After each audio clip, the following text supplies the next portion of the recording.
wow, it's actually produced this amazing looking, this is stunning. This is exactly what I wanted it to do. That is insane. That is absolutely incredible. So Luke from Luke's English podcast has been teaching English for more than 20 years and has one of the most successful English language podcasts in the entire world.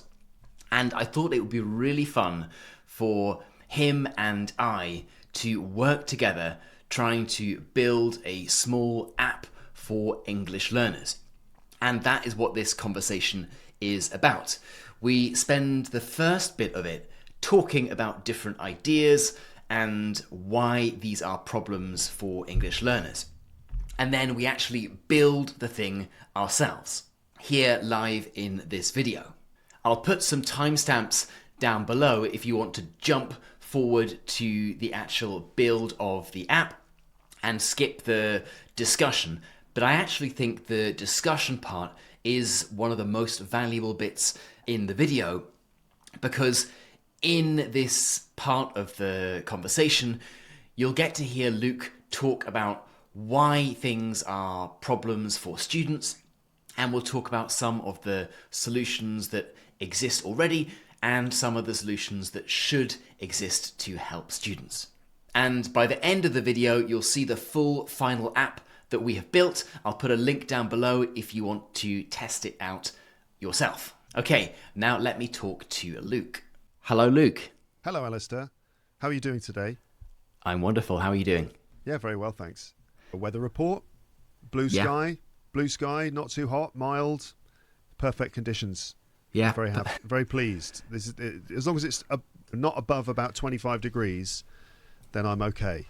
But once we get up into 30 plus, then no, I start to melt and I can't handle that.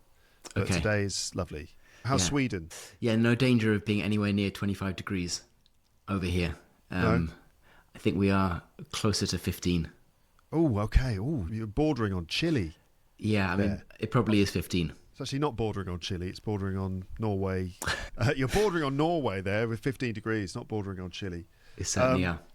Luke, today we are talking about building stuff for English learners, English teachers, people who are involved in some way in the learning of English.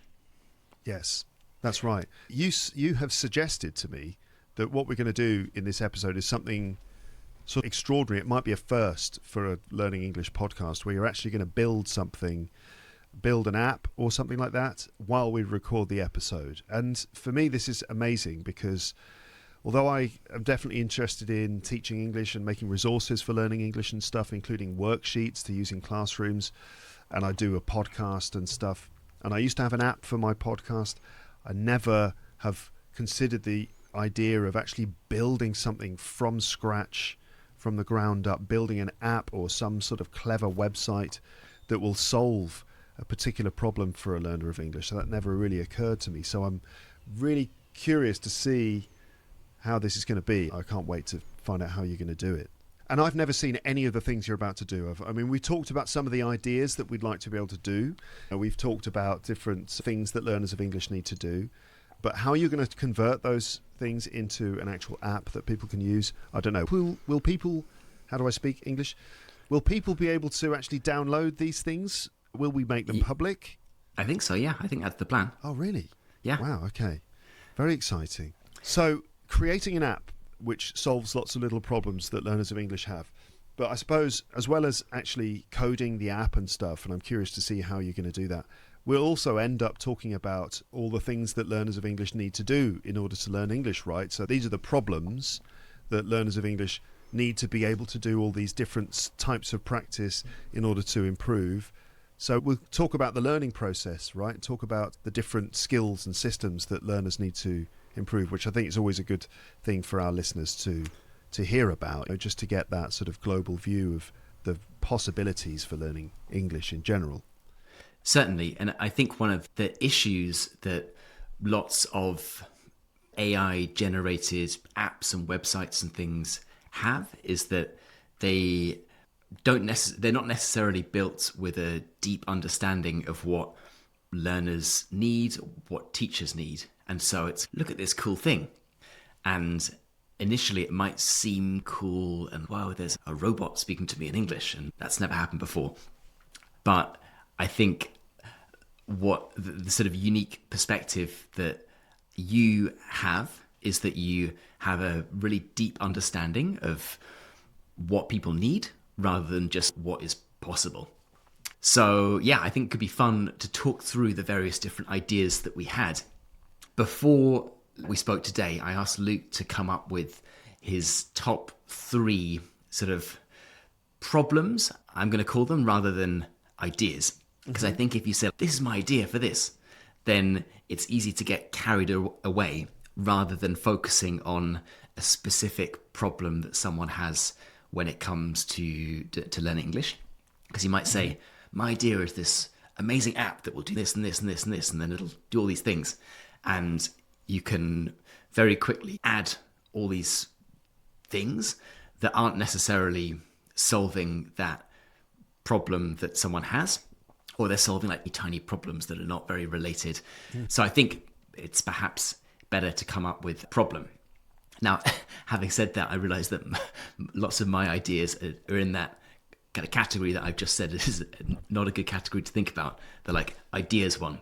But I thought I'd let you have the fun problems, the more sensible problems, and I'd come up with a few sort of less helpful ideas. So we're making a distinction between sort of gimmicky things, like gimmicks, that will attract people's attention, that look fun, but then that are not entirely based on sound experience or the specifics of what learners really need to do. So it's more just a gimmick versus the potentially more boring stuff of what do learners actually need to do, what are the different skills and systems they need to work on, and how can we solve the problem of just a learner on their own without a teacher with them, without a classroom, just a learner on their own, which the problem is they don't know where to start, they don't know specifically what kinds of tasks to do to work on all the skills, they don't have the guidance, they don't have the feedback. How can we solve that problem of learning on your own basically without a teacher to guide you? And yes, we'll end up talking about some basics of English learning in the process. Yeah, and to give you a sort of example of how I would think about it, these two different categories.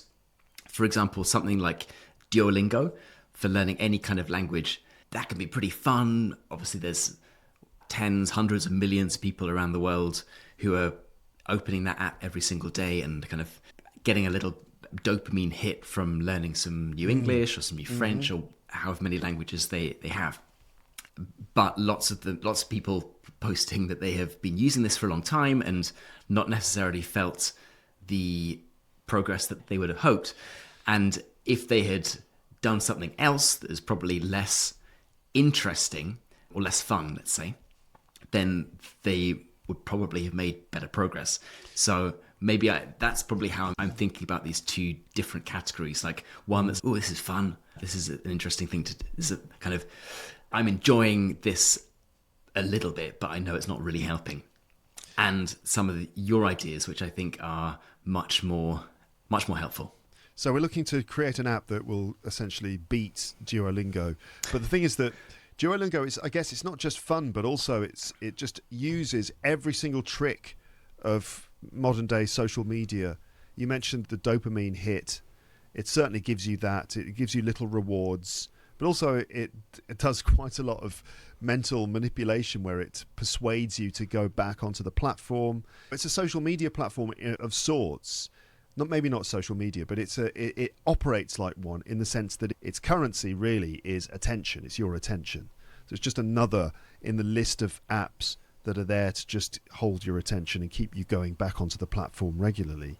And they persuade you to do this by sending you passive-aggressive emails where the little green owl says, I'm worried about you. Mm-hmm. You know, I'm concerned about you and your English. And it's really guilt-tripping you. And also there's the reward of the streak, that the longer your streak is, the more rewards you get for it.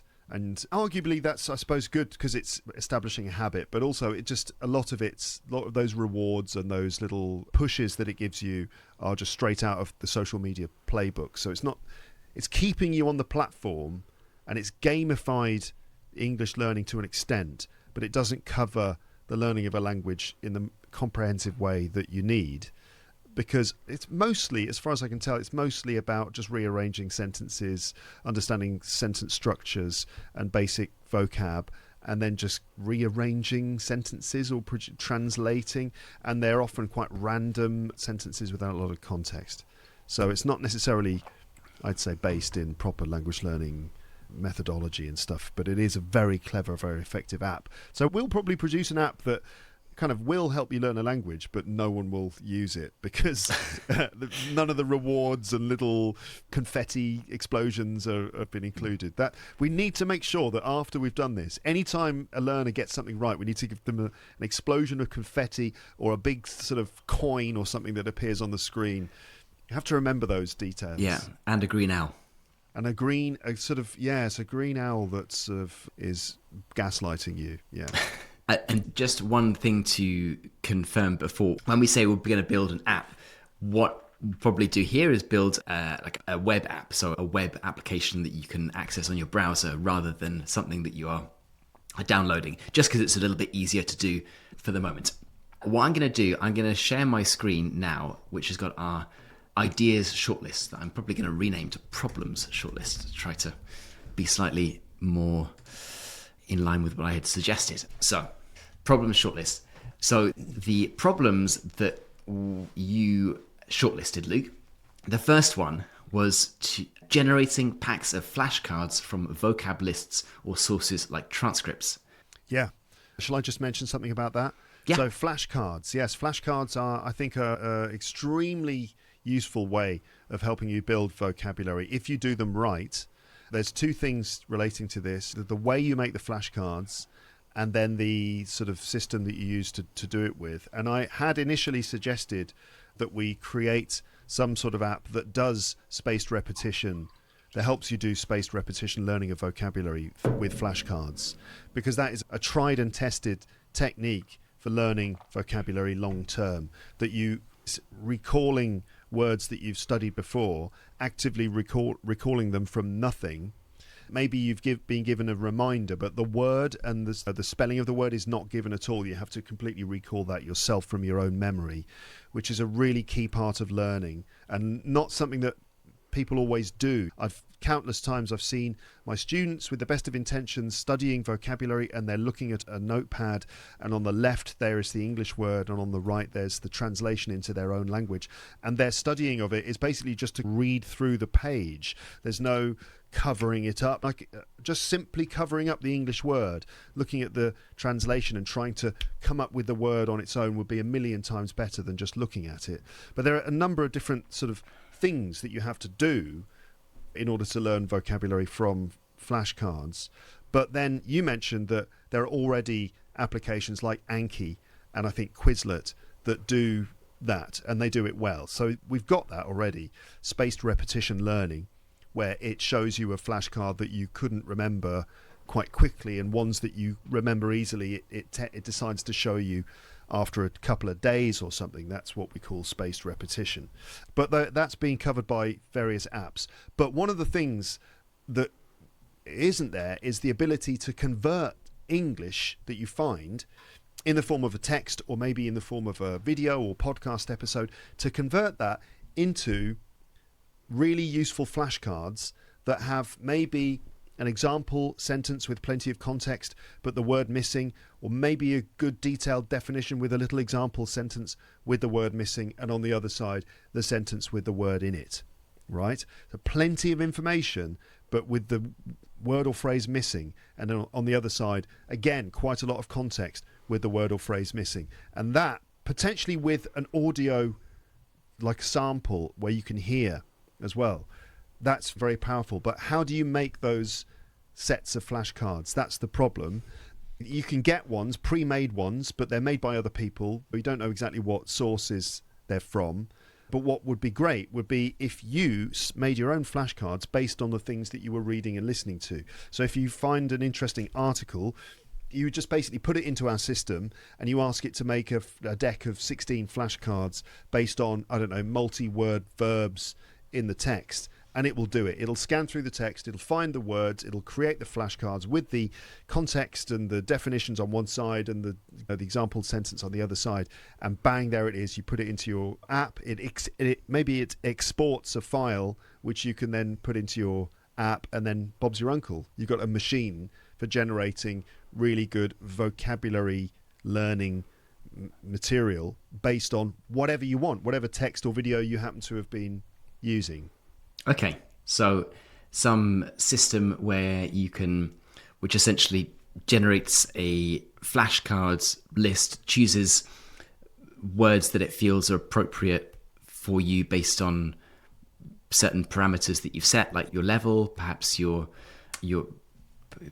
perhaps even your mother tongue, I'm not sure. Yeah. And then spits out a flashcard list with all of the word, perhaps the definition in English, a translation in your language, and an example sentence, something like that? Yeah, I was thinking of doing it 100% in English. So on one side of the flashcard, you've got a kind of a definition of the phrase and a sentence with a gap in it. I know that's quite a lot of stuff to put on a flashcard, but the definition in English and then a sentence in English with a gap in it. And on the other side, you've simply got the same sentence completed, right? Yeah. It sounds like a nice idea to me. And I think this is probably a good example of the kind of thing where Anki or Quizlet have similar sorts of functionality, but probably not exactly what you're talking about from a language learner's perspective. Yeah, as far as I know, that with Anki, you can't just enter an entire text, and ask it to generate flashcards from that text. I don't think it'll do that, as far as I know. Cool. Okay. But the thing is, though, ChatGPT, Google Gemini and stuff, they can do this. But I suppose the difference is that if you go to our website, we have to make it more convenient for this one particular job. Otherwise, you have to go to ChatGPT, you put in the text, you say, you have to create a long prompt. Whereas with ours, it could just be a few little buttons where you like this kind of thing, this kind of language, this many items in this format, bang, and then it just does it. It just has one job. Yeah. Okay. That's a good idea. Let's move on to your second problem. Okay. Practice reading and transcribing phonemic script. Practice reading and transcribing phonemic script. Yes. Okay. So this is a really big deal, and I've seen almost no apps that you get in the App Store for your phone or websites that do this one simple thing. There used to be one. I think it was published by Macmillan, but it's died and I can't find it anymore. But all I want my learners to be able to do is to transcribe words or sentences from normal English spelling into phonemic script, and transcribe words or phrases from phonemic script back into normal English spelling. And they need to be able to hear the sounds as well. So what we need for this one is a page with the phonemic script, phonemic chart, all the symbols, and when you touch each symbol, you hear the sound. So that's one page, and you can create, it could be a typewriter where you type out a word and then you press play and you hear it say the word. And the aim of this is to let learners learn the phonemic script, because once you learn the phonemic script, you can understand how any word is pronounced. You just look it up in a dictionary, in an online dictionary, see the script, and instantly you've got it. Okay? But also, as well as just the convenience of knowing how any word is pronounced when you check it, there's also the simple sort of understanding, the mapping of the English sound system that you get as a result. You get to know every single and every single sound. You get to know them so well, and just the exercise of doing that, learning the phonemic script and being able to switch between normal spelling and phonemic script and back and forth, just that process of learning to do that will do wonders for your pronunciation and your awareness of pronunciation. So we just need a simple thing that will do those two things. Give you a phonemic chart where you can hear the sounds and type out some words, and then just give you loads of tasks where you've got to, let's say, read a word in phonemic script and write it out in English and see if you're right, or the other way around. You have an English word and you've got to write it out in phonemic script and then you check if you're right. That's it. I think that's a really strong contender, and it's also a good example of what we spoke about at the start of this conversation when talking about domain expertise and the fact that as a teacher you understand what your students really need perhaps better than someone who's just thought there is all this new capability with AI models, perhaps we could do this. Because I'm sure you and anyone watching this knows lots of the apps that promise to help you fix your pronunciation, and where you can listen to something and you record it and it says, "Good job, Luke, but don't say ship, say sheep," or that kind of thing. And if your experience is anything like mine, you probably tried some of those things and thought, this would be really cool if it worked. And then it maybe works sort of 70% of the time. What I'm talking about is the functionality where you record something and then it tells you if you've done that completely right or wrong. Yeah. And I think, in fact, what you're suggesting here is a solution to the same problem, but just approaching it from a much more pedagogically sound perspective, which is like, these are the sounds that you need to be able to recognize and create. Then if you can do this, and if you learn how to do this, then you can make the sound of any word in English rather than just trying to copy and getting an app to tell you if you've done the right thing or not, which might often be incorrect. Yeah, so it's just two things. One is that there are apps that will claim to listen to you and then correct you, and that includes the chatbots like ChatGPT. But as far as I know, what they do is they don't actually listen to you. What they do is they take your English and then they transcribe it into text, and then they analyze the text. Because LLMs, as far as I'm aware, have to do that. They have to deal with written text. So when you have a conversation with ChatGPT, what's actually going on under the surface is you speak and it converts your voice into text, which ChatGPT then analyzes and replies to in the form of text, which then gets converted into spoken English. A lot of these apps and chatbots and whatever don't really hear your pronunciation. They just recognize the words and grammar that you're using, so they can correct you on word choices and grammar, but it's much harder to find something that will analyze your pronunciation, give you feedback and corrections on it. That I don't feel like we're quite there yet. Maybe I'm wrong actually. I think there are some apps but they're quite narrow in the sense that they only focus on one particular accent rather than saying, yeah, that's clear.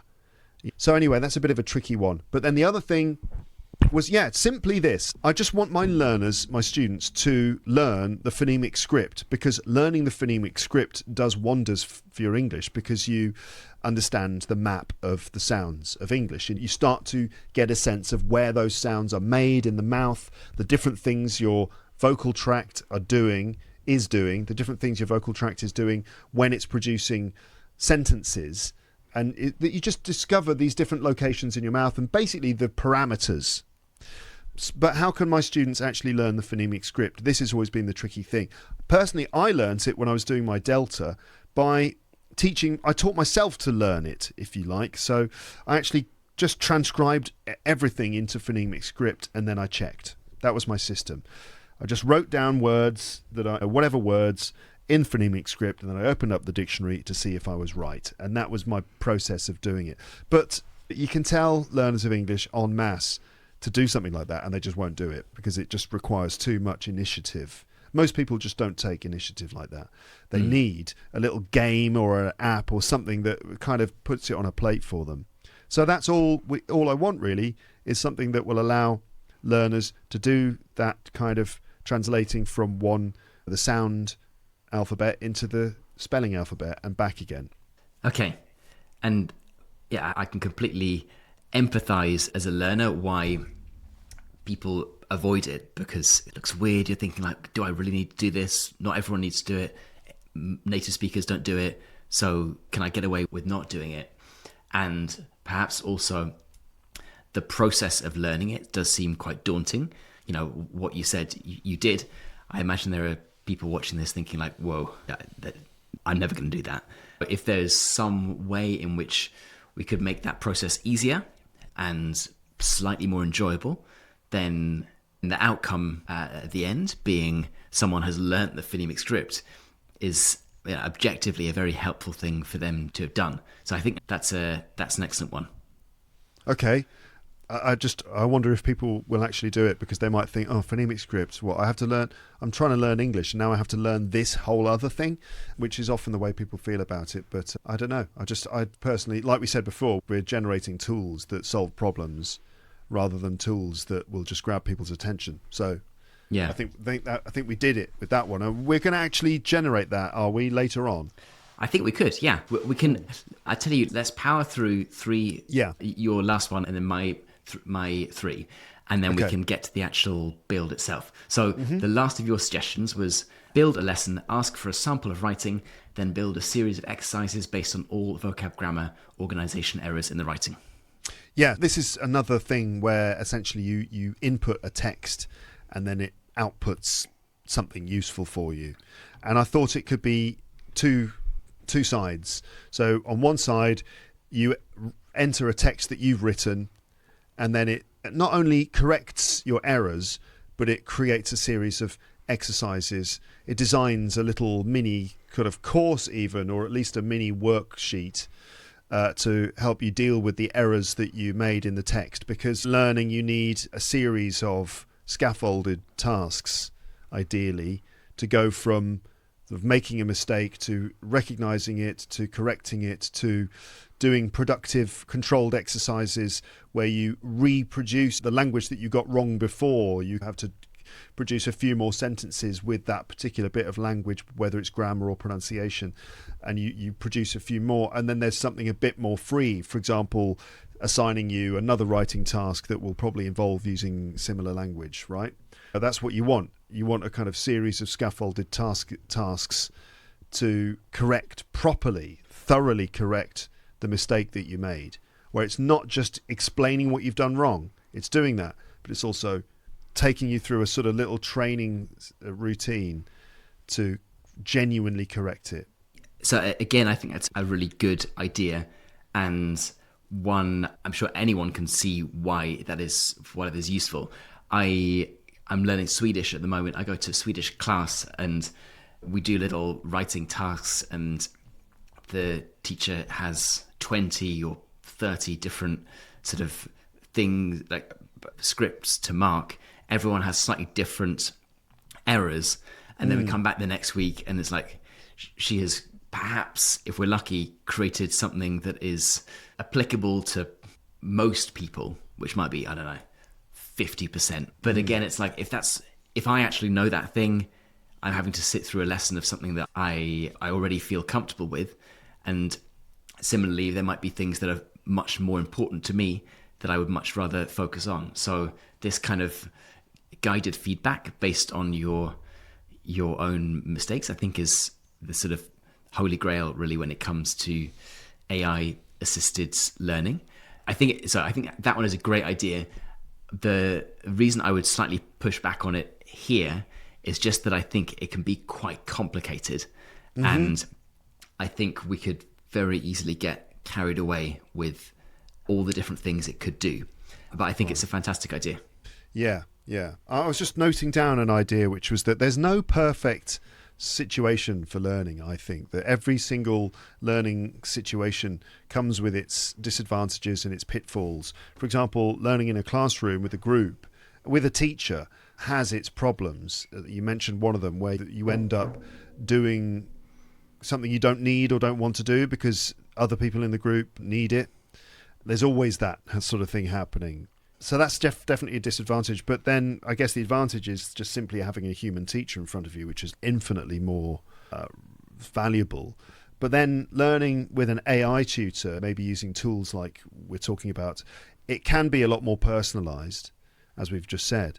But you've always got to check the output. You've always got to be quite critical of what it produces, because I know in theory something like ChatGPT or whatever bit of software we're talking about can do so many things. It can produce the idea that, let's say, ChatGPT could produce an entire 30-hour English course from just a certain amount of input, a few prompts, and it could produce exactly the material you need to teach 30 hours of general English at a B2 level, for example. Something that could be equivalent to a course book, a published course book from Oxford or Cambridge University Press, something like that. It's on paper it can do it, right? And people talk about it as if they just assume that whatever it can do well. But I would be very skeptical about a 30-hour course of materials produced solely by ChatGPT, and I think that it would end up being not very useful. You must have seen this kind of thing where this is so much. It seems to deliver what it's promised, but then when you get into a kind of granular level with the material it's produced, you realise that there's no depth to it, and there may be lots and lots of errors and hallucinations in it too. So that's just something to say, that AI, great on paper, but in practice often falls short of the mark, unfortunately.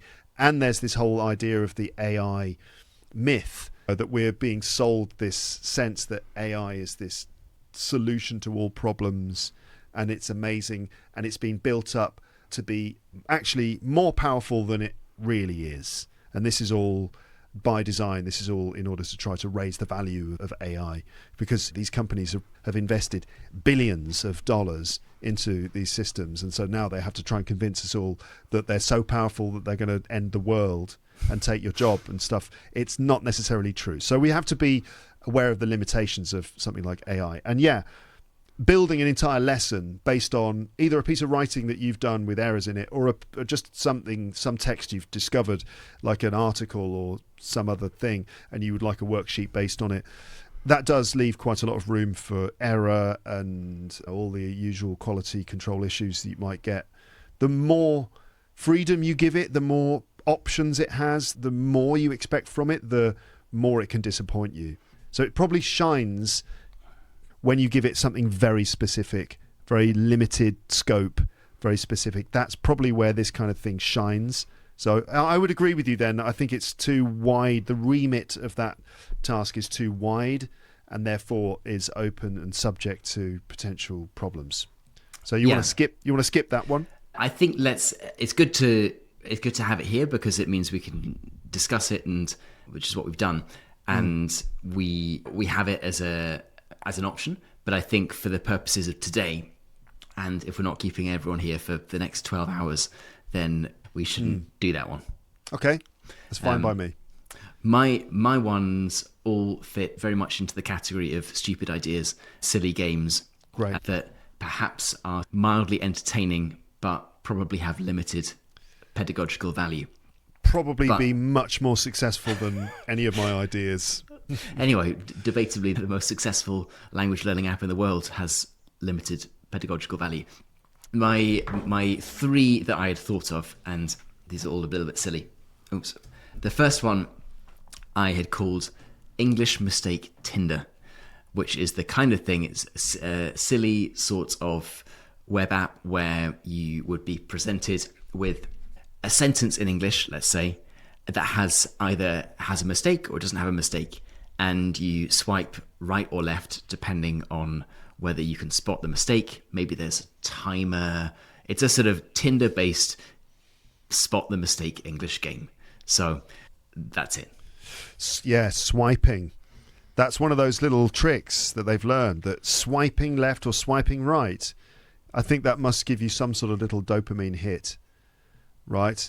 So, and it's just obviously very easy to do. Everyone's familiar with it. The concept is immediately obvious to anyone. I think that's one of those addictive little things. So yeah, obviously that's going to be brilliant. Definitely swipe left, swipe. You can't use the word Tinder, obviously. You'd have to find some other name. But yeah, simple swipe left, swipe right. Yeah, I totally get it. One way means good, the other way means bad. Yeah, fine. And also, is it possible to slowly raise the level of English that's being exercised? Is that possible, to make them more and more challenging as they go on? Yeah. You could even go through levels, a bit like in Tetris, and perhaps you get less time and the errors are a bit more complicated. Yeah, I think that's, it all speeds up. It all basically speeds up as you're playing it if you survive. Yeah, that would definitely be definitely possible. Okay, so English mistake, not Tinder, swipe left or right. Yeah, obviously there are issues with it because obviously all you're doing is going, good or bad for the sentences, whether they're correct or not. There's no production at all. You're not producing any language. Are you hearing the sentences as well as reading them, or just reading them? You could be hearing them if you wanted to. That would be good. That would add the spoken word into it, so there's a bit of listening involved. But yeah, simply swipe left or right. There's no productive skill being tested there. There's no sort of sense of like discourse management, which is a big thing. When you're learning a language, you don't just learn words and phrases or grammar in isolation. But I guess there's no need to solve every single problem with one little game. Yeah. Any feedback? For example, if you get it right, I suppose you're rewarded, but if you get it wrong, you don't identify the error, or you say that something is right when it's actually wrong, or vice versa. Does it explain why the error was, what the error was, and why it was wrong? That does slow down the process quite a lot. I think we definitely want something like that in there. Yeah. So, but I was thinking it could either be very basic, as in this sentence contains an error, or this sentence doesn't contain an error, or you could get more granular and talk about asking someone to point at tap the error or select what it was. Yeah. Perhaps that's another case of adding additional complication. No, I think the simple swipe left if it's swipe left if it's wrong and swipe right if it's right. That would make sense. Yeah, I guess so, yeah. Yeah, just keep that. But maybe what could be done is after each round, any mistakes you made, it just summarises them for you. Yeah. So, for example, it points out, you said this was correct. It's not correct because here's the error. Voila. And it just gives you a little summary report after your round. So it doesn't interrupt that fast-paced swiping with a timer as things speed up. That just carries on, and then it gives you a little summary of the things you got right and wrong afterwards. That probably would solve that problem. Okay, that sounds like a sensible approach. My second one is a similar sort of idea, but around the idea of like a ticking time bomb. So you might have, it could be called something like English Teacher's Nightmare, and there's a bit of text, let's say 100 words, with different kinds of errors in that a learner has to go through and spot, perhaps correct. And in every text, they have to get every error before the bomb goes off, or something like that. Okay, it's not entirely different to the Tinder one. It just uses a slightly different method, which is a bomb going off. Like a bomb.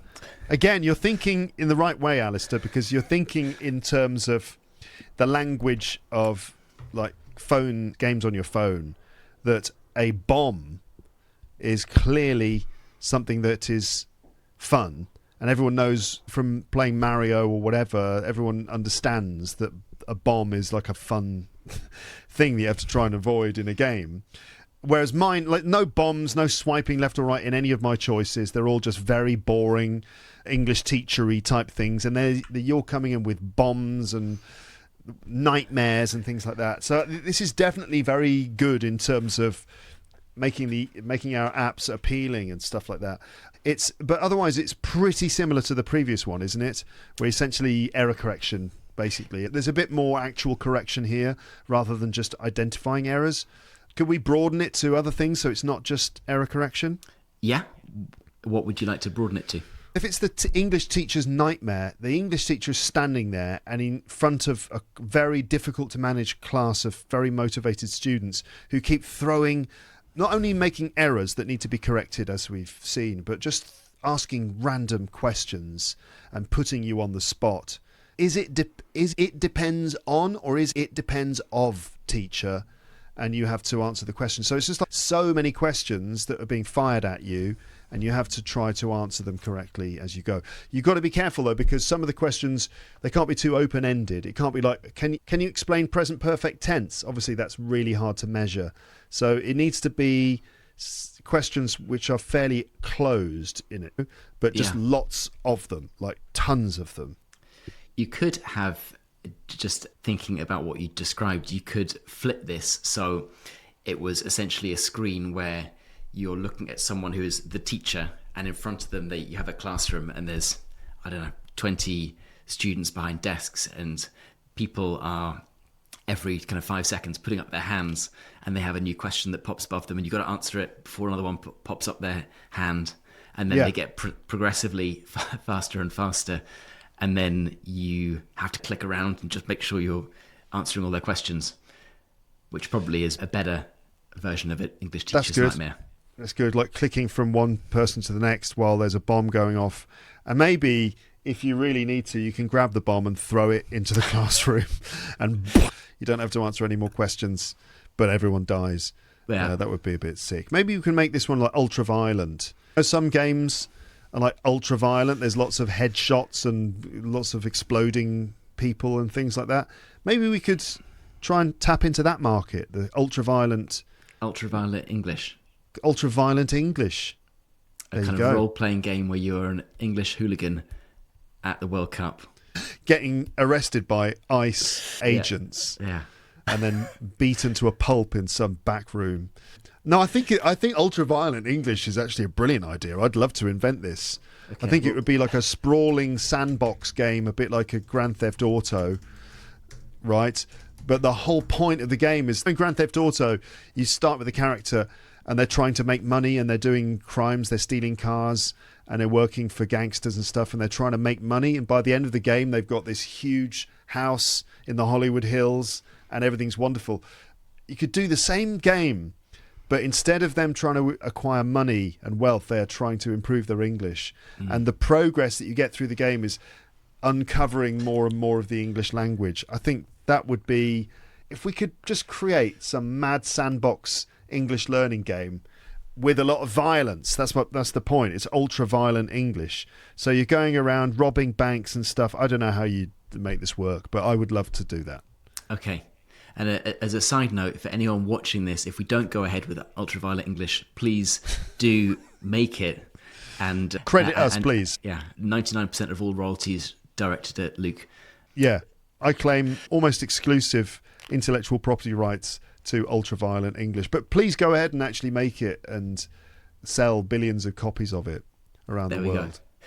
And then, okay, so I'll move on to my final idea, which is a sort of mixture between the like silly fun ones and the more useful ones that you suggested, which is something Learn English with the Beatles, a little mini site where you can learn English through Beatles songs lyrics, through learning about the members of the Beatles themselves, and so on. So essentially what this is saying is, you like the Beatles, you also want to learn English. Why don't you combine the two in a way that perhaps is more interactive than just listening to the songs, a way that also helps you learn with something you're already interested in. I think this is a fantastic idea. I'm already seeing the whole website. It could be a sort of subscription basis thing. Like some of it's free, but if you want to get the whole lot, you've got to pay a monthly subscription to access the platform maybe.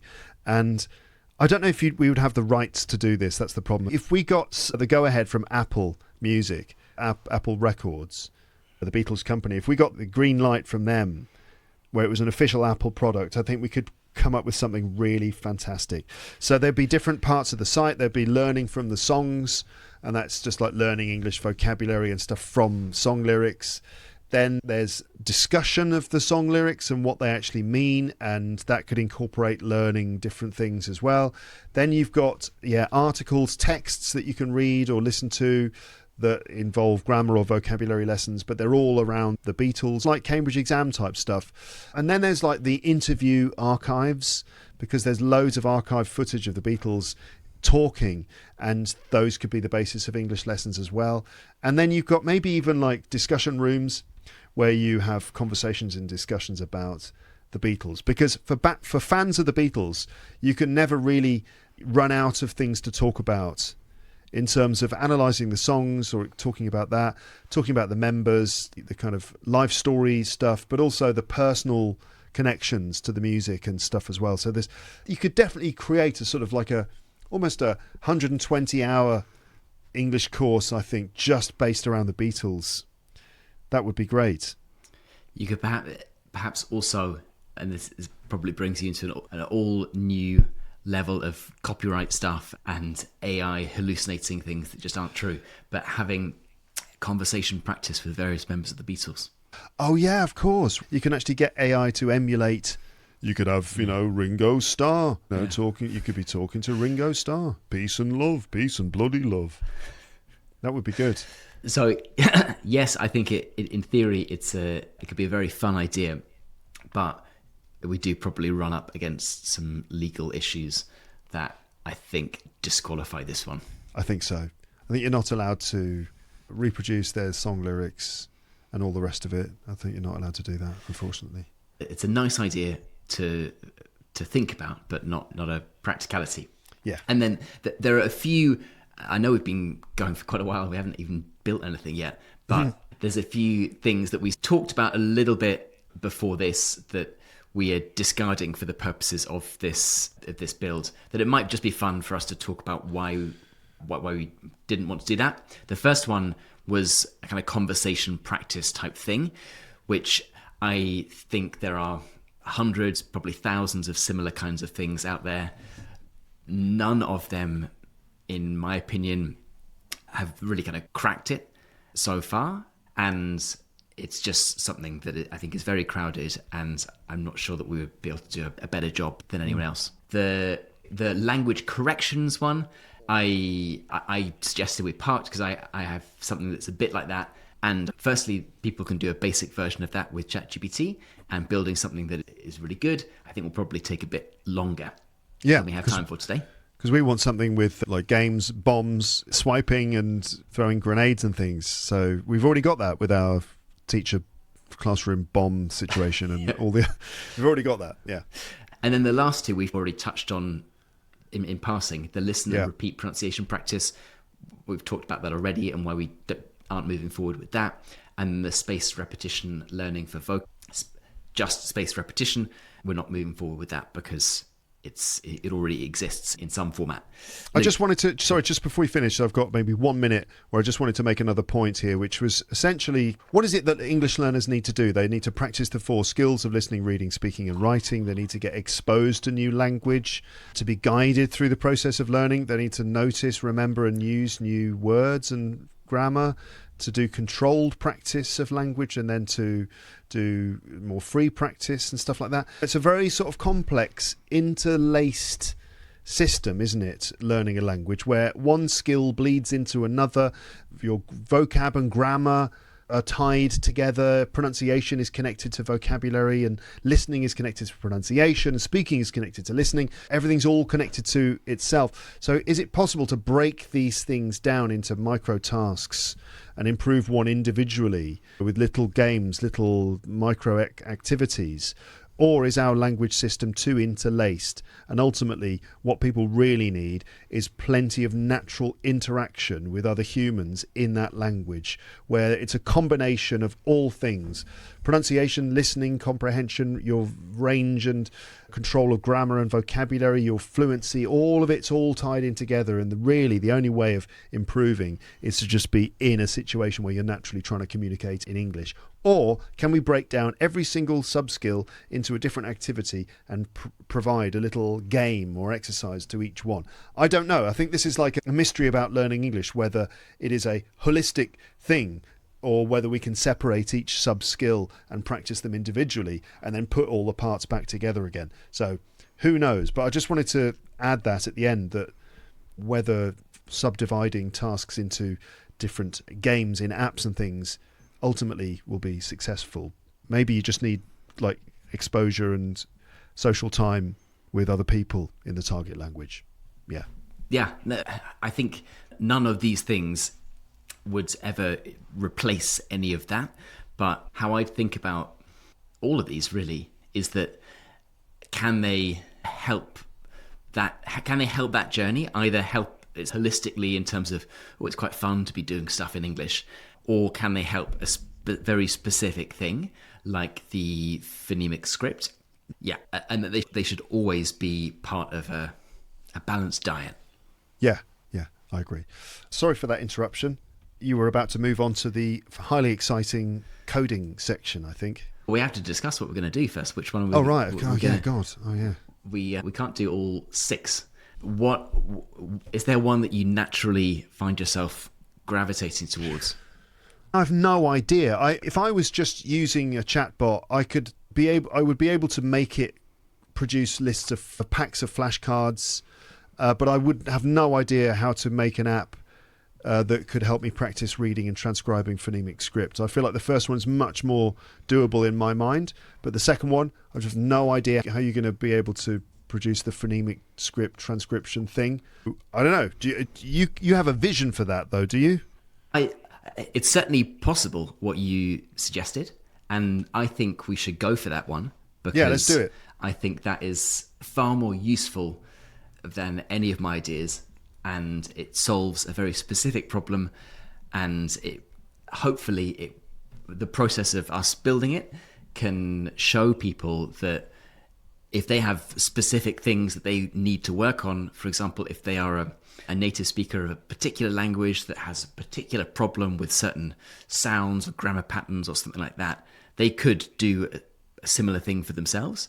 Similarly, for other teachers who are working with students who have very specific problems, whatever those ones might be, that they can build these kinds of mini tools for those students. So I think that this could be a fun thing to do. Let's see how it goes. Okay, so we are going to go into the actual build of it now. I'm going to use the Claude for this, which is made by a company called Anthropic, which is the sort of big competitor to OpenAI. And what I'll do is I'll just share my screen, and anyone watching this can see how easy this is to do, and that now really the sort of barrier between anyone and creating something like this is really not your technical ability, but your understanding of a problem. And that's why I thought it was so interesting for us to have that conversation before, because there are lots of interesting technical things you could do for people who are learning English, but we've landed on this idea of this kind of phonemic script app through your lived experience and a deep understanding of what's actually helpful. So you're going to be vibe coding, is that the thing? That was one of the vibe coding. Yeah, that was one of the words of the year, I think Collins Dictionary last year, and I've heard it a lot since then. Is that what we're doing? Yeah, we're going to be vibe coding. All right. Which is, I'm sure anyone can look up the actual definition, but essentially the idea behind it is that coding is the process of writing computer code that to someone who is a non-engineer looks like gobbledygook, looks like it's completely unintelligible, but that is what powers any kind of software, computers, everything we use. And instead of needing to write code, you can write in plain English what you would like the code to do. And you can almost abstract yourself from the fact there is even any code at all by saying this is the problem that we want to solve, and then the agent will go and write the code and build the product that solves that problem. Right. So as you'll see here, we don't have to look at any code at all, really, if all things go to plan. Having some understanding of coding basics and technical architecture and stuff is helpful, but I think not completely necessary if we are building something that is relatively simple, which this, I think, should be. Okay. All right. So I'm curious to see how you're going to input. What's your first prompt going to be? And do we not need to quickly design the thing first? Because for me, in my head, I had basically 3 sections to this thing. One is a chart, a phonemic chart, like an Adrian Underhill classic phonemic chart, and you click on the different sounds and you can hear the sounds. That's it. And then the second one is basically translate a script into text. So you're given a word in phonemic script, you translate it to text. And the third one is the other way around. You get a word, you have to transcribe it into phonemic script and then see if you're right. So it's basically 3 things. I think perhaps 6 months ago, you would certainly have had to be very specific in terms of what you want to be on the app and how you want it to look. And you just have to say on the top left, it should contain the clickable phonemic chart with the phonemes at the top, and in, I don't know, in English, natural English example underneath, clickable in British English or whatever it might be, and be very specific with those things. Now, the capabilities have moved on quite a lot. I think that we shouldn't need to be that specific, because the AI model will have an understanding of what we're trying to do. If we give it the goal and we tell it the problem we're trying to solve, the very specific problem we're trying to solve, then I hope it should do a good enough job at figuring out what needs to be in there.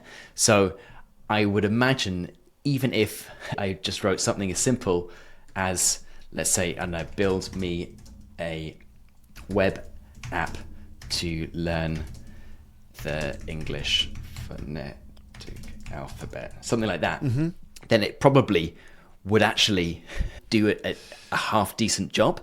But here, all it has is the sort of vague goal. It doesn't know anything about who might be using it, doesn't know the things that you know would be useful. Yes. So we might want to be a little bit more specific. Okay, an app for learners of English. So should I say, like, the target user is a adult learner of English? An adult English learner. As a foreign language. And should I say at a B1 to B2 level, or do you think it's not necessary? I don't think, for learning the phonemic script, I think it's not necessary. Although maybe some of the words they use, I think it's all right. I think we don't need to specify. It's only about sounds. But ideally, all the words used would be known words for most users. You don't want them having to transcribe words they don't know. So we have to specify that they should use something like the most common 2,000, within the most common 2,000 words. Restrict it to that, because it's not about vocab expansion, it's just about pronunciation of words. Okay.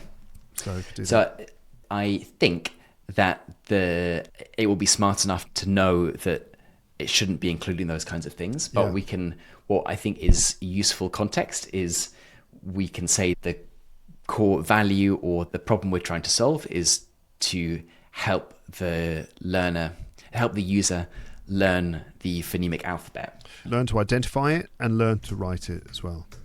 Learn to identify and write. Transcribe words into phonemic script. And I think that is all we probably need for the time being. Let's have a look. British English, we need to specify? Yeah. Does it know that about you already? It probably does, but let's specify it just in case. Okay. And you can see you don't have to write these prompts in particular ways. I don't have to say everything should be in British English. I can just type British English and it will kind of understand that from here. Okay. And also when we're doing this, we don't have to necessarily worry about what the first version is going to look like, because we can always ask it to make changes and say, do this, not that, add that.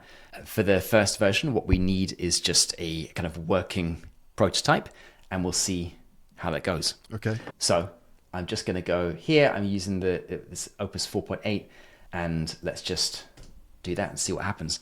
So here it's thinking, and it will give you little updates on what it's doing as it goes through.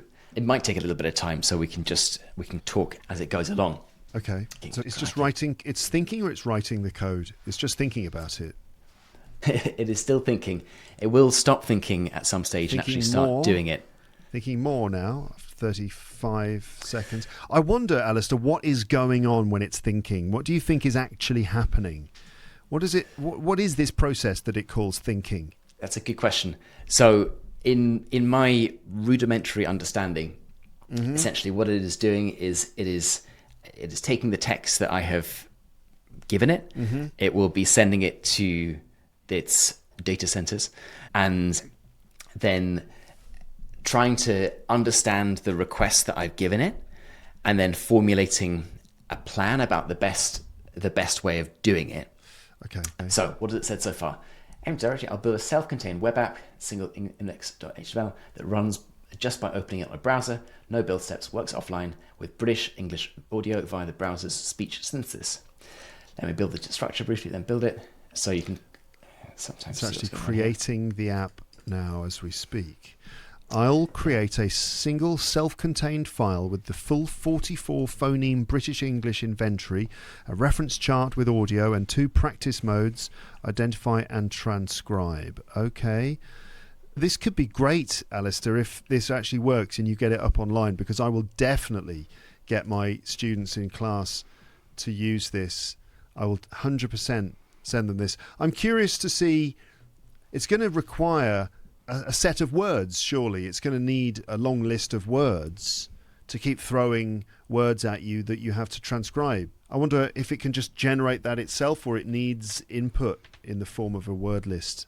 I think it'll generate that itself. It doesn't need any of that kind of stuff. Okay, it's doing something. It's creating the file, and it's what it will do now is just test it and check that it works as expected. Mm-hmm. So let me verify it works in the quiz by taking a screenshot and exercising the quiz modes. If you think about how this would have worked before vibe coding was a thing, someone would have had to have had this idea, structured everything. Wow.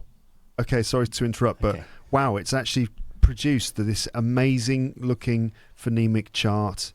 This is stunning. And then there's the transcribe. Write this word in phonemic script, car. You can also hear it. And then you got the phonemic script underneath. It's exactly what I wanted it to do. That is insane. That is absolutely incredible. Look at the identify section. Could you? Oh, yeah. Well, it's testing it all itself. So it's testing itself. It's testing that it works. So I'll wait until it finishes, which it'll tell me when it's finished. So it's got the first one wrong. That's interesting. It's got it wrong. So car, it pronounced as core, and it's told itself it wasn't. The answer is car. You wrote core. That's interesting. I'd love to be able to hear. It say core. And there you go. It caught my deliberate mistake and showed the right answer with clear feedback. It tested itself with a mistake. Which word contains this sound? Thin, man, yes. Okay, fine. That's to identify individual sounds. Okay. I'd like to be able to go back to transcribe. Is it possible to flick between transcribing? It will be. I'll just let it go ahead with its own testing. Okay. And then once it does all of that, okay, here we go. I'll just wait for it to stop talking. That is unbelievable, though. Just from that one prompt, it comes up with this whole website with different windows and an incredible looking phonemic script. I'm very impressed. Let's see what it has told us. Okay, a single self-contained file, which is this one. No build step, no dependencies, which basically just means it works very simply out of the box. Mm-hmm. Just open it in a browser or serve the folder. Is running now in the preview. 4 sections, all tested and working. A sound chart. So let's have a look at the sound chart. And so all 44 RP phonemes grouped and color-coded, consonants, short vowels, long vowels, and diphthongs, which is stuff that we were never told it to do, but it had enough knowledge of the sounds of English to categorize them in that way, which is clever. Very good. Each tile shows the symbol and an example word with the relevant letters highlighted. Tap any sound for a pop-up with a plain English description and audio. Can you hear that? I didn't hear it.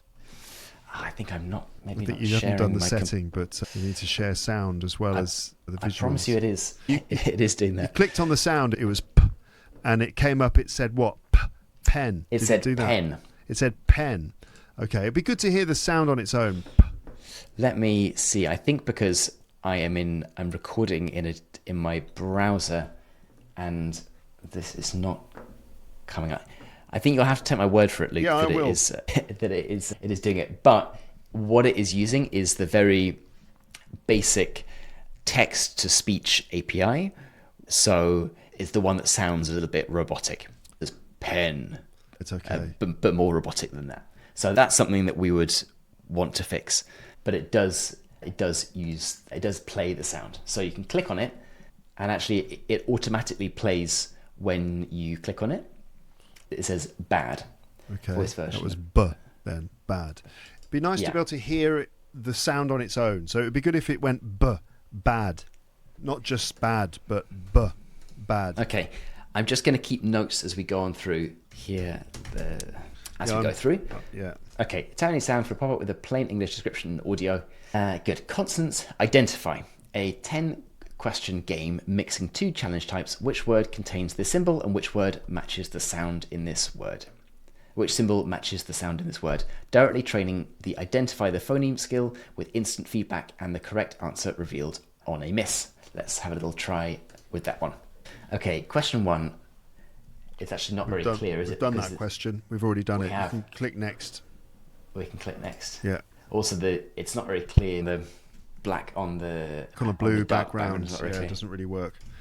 So it says which word contains this sound, and the sound is o, no ua, ua, isn't it? So is it goat? Is it did? Is it no? Or is it lot? Oh, it's o, not ua. O. So it's goat. Should but we wait a click minute. on the correct? Hold on a minute. But the word, here's an example of a little mistake, because the answer is goat, but don't click on it yet, because the other word is no, but it's underlined the N. But the word no does have the same sound as the word goat. So you could easily get that one wrong. It'll tell you it's wrong if you click no. It's underlined the N. And in goat, it's OA that's underlined. So that should be obvious. But there's an example of the sort of thing a teacher would never do. They wouldn't put the word with the same vowel sound in there. That's okay. Not bad. It's not bad.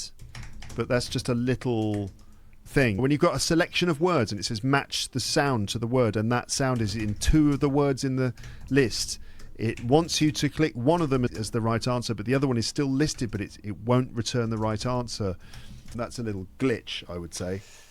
You're right. So how can I phrase this? Go through the word selection, because some quiz questions have options where the vowel sound is present, but the consonant sound is underlined. Yeah, maybe. Yeah. Confusing for users. Okay. Let's have a little look. Just check what it's. I assume it's going to say. And then when I clicked on that, it did play the sound. Okay. Okay. So and now it says trap, and it's the a in trap, and we've got different phonemes. We've got, and we've got a. So which one is the right one? In trap. You know, for this one. Yes, it's. Do you know, I'm going to, by doing this, I'm revealing that I'm not very good at the phonemic script. You don't know the phonemic script. So I'll build this for myself. Yeah, this could be useful for you too.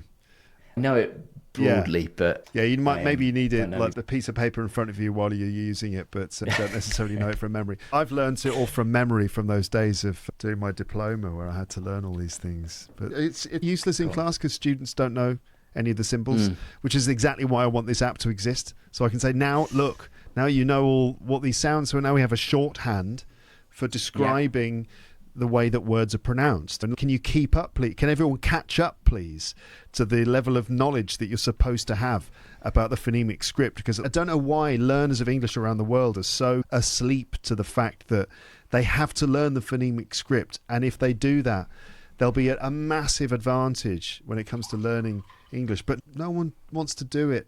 But maybe something like this can genuinely Until help. today. Yeah. Okay, so the identify, we found a few issues with the identify one, but it's broadly okay. I think to be really useful, we would need the quiz to be much longer, because at the moment it's just 10 questions and users will exhaust those pretty quickly. So how I'd approach this kind of thing is, let's get the sort of bones of it correct, and then afterwards we can worry about making sure that there's more content, that the kind of design of it looks as we like, and so on. Okay, but so sound chart is good. We've got the sound chart and that looks okay. Identify, we have a quiz that is broadly doing what we want. There's some issues with it, but we're aware of those. Transcribe. Okay, again, this is reading the black on the dark is not particularly easy. Black on a blue background, But let's have a little look. So write this word in phonemic script, car, and I can click here. And again, you'll have to take my word for it that you can hear it. Clear. Okay, for some reason that's not working, but Okay, so the word is phone. You have to put that into phonemic script. Can you do it? You need... Yeah, which one's for? It's with the F. It's really hard to see these black... Why can't we find it? Has it made a mistake? Let's have a look. I think No, there it is. It's right underneath you on the right. To the right of that. There it is. It's that way. Yeah, it's just very hard to see. Right, now you need O. Oh, that's a diphthong. That's a double sound. O. Which one is for? This is me proving that I really need this for myself. Let's make this slightly bigger so you can see. So it's basically bottom left and one in. That one, that's it. No, down. That one, yeah. Phone. And now you need N. There you go. That one. Let's see. Yay, we got it right. Okay. Phone. Good. But that's interesting, isn't it? Because obviously F and N are easy, but O is not so easy. O, and you hear O everywhere. Phone, home. It's a very good exercise. If you do it again and again, just like 5 minutes every day of transcribing things into phonemic script and back again, it's a really good idea. Okay, that's good. And if I go, maybe I can go... Next one is mother is next. Yeah. I wonder if it would be useful for there to be a kind of hint function. That or maybe not. That I don't know how you would hint, but maybe. I guess the hint is listening, right? Yeah. The hint should be listening. Hearing the word, okay, so mother. Anyway, all right. Okay. I would like, to be honest, I wanted the identify section or maybe the transcribe section to have another function, which is basically here we're transcribing English spelling into phonemic script, but I'd like the other one as well, which is transcribing phonemic script into an English word, like a word written in phonemic script and you just write it. So mother would be m, and you would have to then type out mother from that. Okay. Let's add that, shall we? Identify. So it's just like transcribe, but the other way. Toggle. Transcribe a word written in phonemic script into normal Roman letters. So you're transcribing it in both directions. In a sense, one of them is about recognizing the symbols, and the other one is about producing the symbols. So recognizing the symbols should be first. You'd spend a lot of time doing that, and then you move on to actually producing the symbols to transcribe things. That's like level 3 or whatever. Yeah, that's a good point. And I hope it should be smart enough to realize that we don't need a on-screen keyboard for the transcription from phonemes to other ones. I think it should probably figure that out. Okay, good. And then progress. What's progress? Okay. This is basically your accuracy, your streak, your things you got, number of words you transcribed. Yeah, it's like very basic sort of data on your use of the thing. I don't know if it saves it between different sessions. I don't know if it currently does it, but if it doesn't, it's very easy to do it, and we can tell it to add account creation, all that kind of stuff, to do other things. Okay, good. So I'm going to give this feedback. Hear the sound on its own. Sound chart. Identify panel, black text on dark background is hard to read. Okay, I'm just going to send that to it, and we'll see what it comes back with. But what did you think as a first attempt? And just to remind people, this is all we told it to do. Build me a web app to learn the English phonetic alphabet. The target user is an adult English learner. It's a foreign language. The user should learn to identify and transcribe words into phonemic script, British English. Yeah, I'm amazed. I think it's almost there. But with this, a few tweaks, if we just keep tweaking it, eventually we'll get it exactly how we want it to be. And then that's just, the solution to a problem that I had. Amazing. I can't wait for it to go online so I can get my students to use it. It's brilliant. Yeah, let's see how it manages with this little bit of feedback. And the process of taking this from this rough version to something that is actually usable and good. This can take a bit of time because you're just going back and forth, and then I guess like anything, there are little things that you see that don't look quite right, and you think, oh, put that button there or change that color and so on. Mm-hmm. But I think from a very basic perspective, in terms of the problem we're trying to solve for people, which is to help them learn the phonemic alphabet, it's 80% of the way there. Mm-hmm. Yeah, definitely. So is it just Claude? So it's just I guess you're signed up with Claude, and you just put those prompts into Claude, and it just produces the website just directly. Wow, yeah, that's fantastic. I thought there was some other like a third service or something you were using, but no, it's just directly done through Claude. So at the moment, yeah, if we wanted to take this and put it on the internet, so someone can type in www.luke'sphonemic.chart.com or whatever, then there are other steps to do that. But that's the kind of thing that, again, might seem daunting, but you could probably just, in the same window, say, now how do I put it on the internet type thing? Right. And it will give you specific steps and perhaps even do it for you. Wow. Yeah. Which is insane, because previously all of that finicky stuff where you're having to deal with domain names and databases and those kinds of things, that was and still is a really boring part of any process of taking an idea for a website or product and actually making it available to the wider audience, a wider audience rather.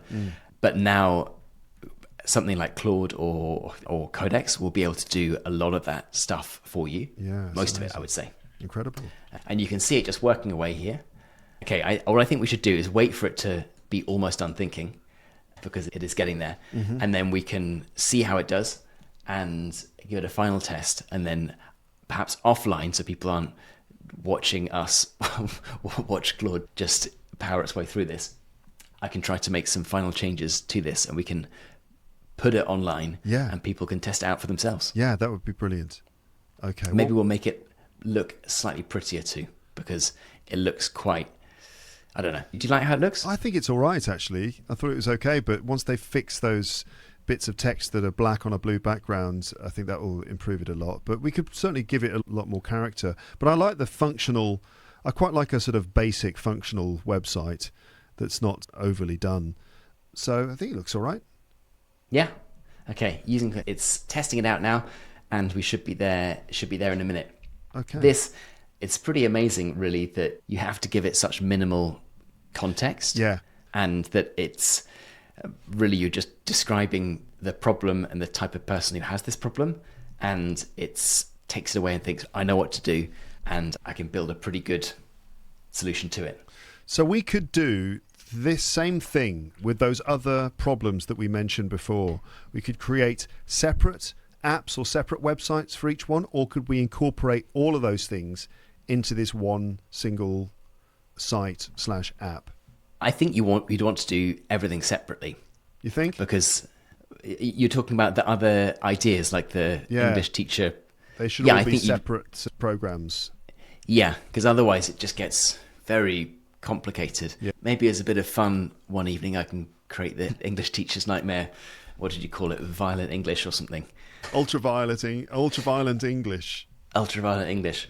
I can try and create that and send it to you. You could create this open world sandbox game called Ultraviolet English. It doesn't have to have the same production values as GTA 5. So if you're making a sort of homemade punk style game where there's a lot of violence and crime, but ultimately it's about learning English, you could do it as a very basic top-down sort of old-fashioned like GTA 1, the original GTA top-down basic graphics, but with the same essential functions where you're stealing cars and committing crimes and leveling up your English in the process. I think that I almost feel like you can actually do that. I think that's not outside the realms of reality to expect to produce something along the lines of GTA 1 on Claude. I think we're not that far away from that, I think. So you break into a car and you say, hand out your keys, and the person says, no, it's hand over your keys, and that's how you learn your phrasal verbs. I don't know how it would work, but I just love the idea. Yeah.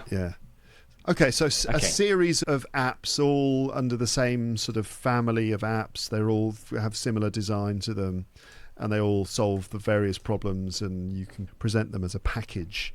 Yeah, that is amazing. That's amazing. Okay, and then we've got a sound chart. Yes, we do. Sound chart. It's looking good. Excellent. Okay, and then hear the sound per in a word. Okay, so it's great. It's fixed that where when you click on a sound, you can hear the sound on its own. You can hear the sound in a word. Very good. Yes, Very there's good. transcribing from phonemic script teacher, it says. Transcribing from phonemic script into normal spelling. And it's a word everyone knows. Very good. Yeah. Okay, next word. Good. Yeah. And we can toggle from spelling to phonemic. And we said before, I'm sure it'll be clever enough to not include the keyboard on there, but of course it knows that. Progress. Good. Okay. That's great. It seems to have fixed it. That's just brilliant. Exactly what I wanted. Yeah. And it still has identify, that little game where you have to identify the sound. But in transcribe, it's giving you two options: transcribe from and into phonemic script. It's fixed the colors, which are a lot better. And yeah, I think as a sort of V1, as a first version of this, I think it's done a pretty good job. I think so too. Brilliant. Very interesting. What I will do after this, Luke, is I am going to try to play around a little bit with this and essentially keep the version of what we've done today. Maybe make some tiny little adjustments, but put it live so that people can have a little play around with it themselves. Mm-hmm. And they can test if I was lying about whether it does actually play the sound. I promise you it does, although it does sound a little bit robotic. I think, were this something that you would want to use with students or with kind of the wider world, I would imagine the next steps would be doing things like making the recordings sound a little bit more natural. Mm-hmm. So if you had Luke's sound of English, it could actually be just you recording every single sound, something like that, which would be a very simple thing to do as well. Obviously, there's the time-consuming bit of you going through and saying pen, bad, tea, did, cat, and so on. Right. But once you did that, it could use your recordings instead of the artificially generated ones. Great. Yeah. Okay, well, I think we did it. That's brilliant. Yeah, very interesting. So I guess that when this goes up, maybe you can put a link in the description or something like that to point people towards that so that they can start using it. And I'll play around with it too. But that was really eye-opening. Yeah. Well, I'm glad we went with the phonemic one in the end, because I think it's just a really good example of how there's this problem of how can I improve my pronunciation? How can I speak better? I guess improving my pronunciation is one element of how can I speak better. Mm-hmm. Mm-hmm. And there are all sorts of different ways to think about how to do that. But one of the fundamental things is phonemics, and phonemics are quite boring for lots of people. I guess as you say, from your experience with most students in your class, it's not people's highest priority. Mm.